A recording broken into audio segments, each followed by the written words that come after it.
জামাত ইসলামের উপরেও যেমন আক্রমণ করেছে, ইসলামী আন্দোলনের কর্মীর উপরেও তারা আক্রমণ করেছে। তারা এই অঞ্চলে ভয় পায়, তারা জানে যে তাদের আর ভোট নাই। এটা বড়ইয়া ইউনিয়নের সেই জায়গায় আমরা আজকের এখন ইসলামী আন্দোলনের সেই কর্মীর বাসার সামনে উপস্থিত হয়েছি।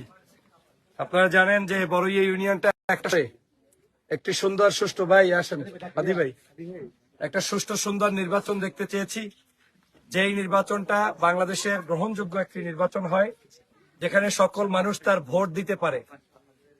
এই বড়ইয়াটা এমন কোন এলাকা না যে কারো কাছে বর্গা দেওয়া হয়েছে।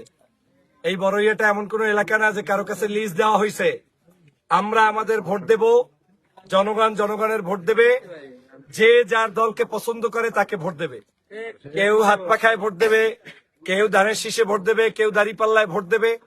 যার যা ইচ্ছা, তাতে একটা ভোটও যদি কোনো একটা পার্টি পায়, ওটা তার একান্ত ইচ্ছায় তিনি ভোট দেবেন।